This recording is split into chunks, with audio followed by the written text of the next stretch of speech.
Bismillahirrahmanirrahim. Assalamualaikum warahmatullahi wabarakatuh. Alhamdulillahirabbil alamin. Wal aqibatu lil muttaqina wala udwana illa 'alal zalimin. Wa asyhadu an la ilaha illallah wahdahu la syarikalah qayyumus samawati wal ardin.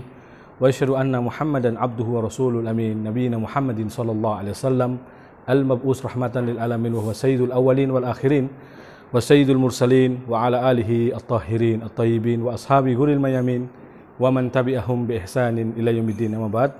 Kaum muslimin dan muslimat yang dirahmati Allah Subhanahu wa taala, pemirsa Parenting Sunnah TV dimanapun Anda berada, yang semoga senantiasa dirahmati Allah Subhanahu wa taala.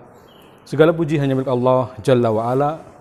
Salawat dan salam semoga senantiasa tercurahkan atas junjungan Nabi kita yang mulia, Nabi Muhammad Rasulullah sallallahu alaihi wasallam, beserta para sahabatnya, keluarganya, dan juga seluruh pengikut Beliau sallallahu alaihi wasallam hingga hari kiamat kelak.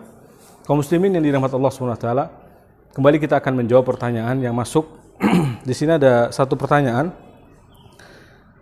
yaitu dari grup yang diadmini oleh Akh Fatih ya.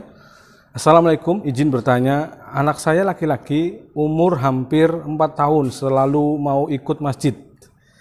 Tapi saya larang karena dia lari-lari dan ribut dan belum bisa disuruh tenang. Tapi saya takut nanti dia nggak terbiasa ke masjid. Apa yang harus saya lakukan? Syukron jawabannya. Alhamdulillah wassalatu wassalamu ala rasulillah wa ba'd. Kaum muslimin dan muslimat yang dirahmati Allah SWT, kasus-kasus seperti ini sering kali kita dapati ya. Anak kita tentu adalah harapannya nantinya juga menjadi anak yang saleh, ataupun bagi perempuan itu salehah. Maka kita juga sudah harus membiasakan dengan pembiasaan baik sejak kecil, mulai sering ke masjid dan seterusnya. Cuman dalam arti bukan berarti kita melepas begitu saja ya. Artinya kalau ke masjid kitalah yang mengkondisikan, misalkan di samping kita duduknya atau berdirinya samping kita, sehingga anak-anak itu tidak lari-lari di masjid sehingga membuat dongkol atau marah orang-orang DKM dan seterusnya. Ini juga tentunya tidak baik, dan orang-orang di sekitar juga akan melihat seolah-olah ini jadi pembiaran ya, hal yang tidak baik. Maka di sini kita harus mensinergikan ya antara membiasakan anak-anak untuk ke masjid dan juga membuat tetap nyaman ibadah itu, tetap khusyuk dan seterusnya. Karena bagaimana kita bisa akan meraih sholat khusyuk kalau dengan tenang saja masih sulit, apalagi ada ramai anak-anak, lari anak-anak. Nah, bukan berarti kita memang melarang total, tidak ya. Nah, ketika anak masih umur, apalagi usia baru 4 tahun, ya, kalau memang bisa diajak tenang dalam arti tidak lari-lari ya, khususnya dekat kita, kayak sebagaimana cucu Rasul SAW, Hasan dan Husain, meskipun sampai naik ke Rasulullah menjadi kuda-kudaan ya, seolah-olah Rasul jadi kuda-kudaan, itu tidak masalah seperti ini, tapi kan bersama Rasulullah, tidak lari-lari, tidak tawaf istilahnya, ya, tidak mengelilingi jamaah gitu ya, tawaf, puter-puter. Nah, ini yang akhirnya jadi omongan orang, dan tentunya bukan berarti kita diam kalau seperti ini. Kita tetap respon dengan omongan orang dan memperbaiki, yaitu dengan menjaganya, tidak lari-lari dan seterusnya. Kemudian juga kalau bagi DKM-nya mungkin memang tidak seharusnya terlalu keras juga, karena kalau generasi kita tidak ada yang ke masjid, terus siapa yang akan melanjutkan kita tentunya ya. Nah, makanya di sini perlu disinergikan saja. Artinya tidak perlu sampai gontok-gontokan atau marah-marahan dan seterusnya, atau yang menjadikan istilahnya anak-anak lari dari masjid.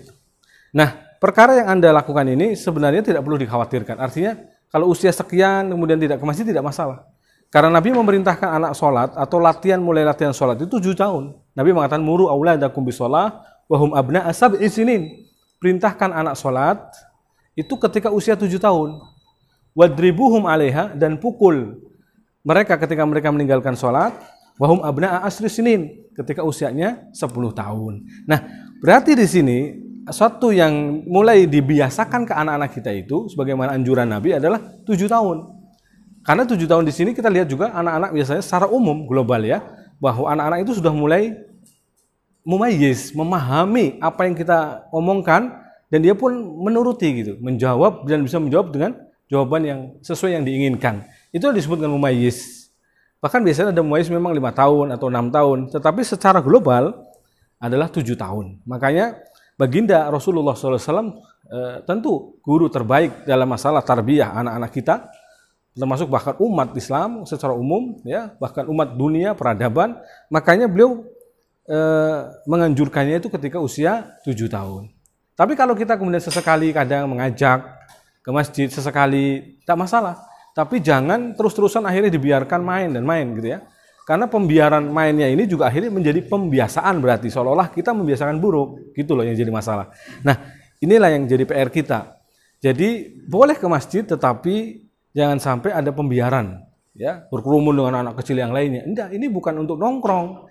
Ini bukan tempat untuk istilahnya guyon-guyon saja, tidak, tetapi ini tempat ibadah. Suatu yang perlu dipahamkan anak-anak kita, karena sebenarnya masjid itu rumah Allah untuk zikrullah, tilawatul Quran, sujud, rukuk, begitu, ya.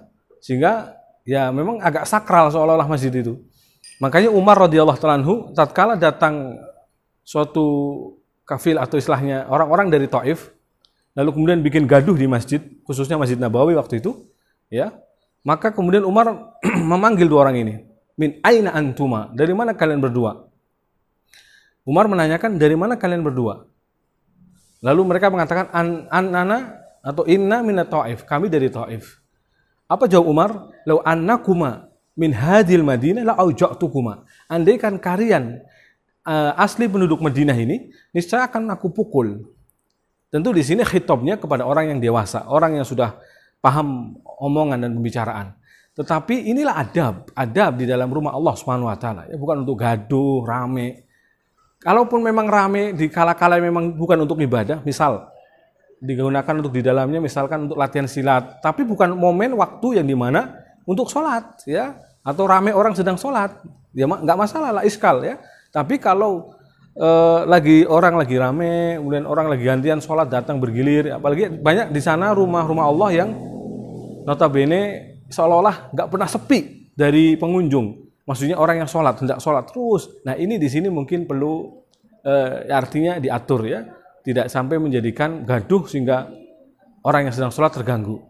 Jangankan mengganggu dengan gangguan istilahnya lari-lari dan seterusnya, ya.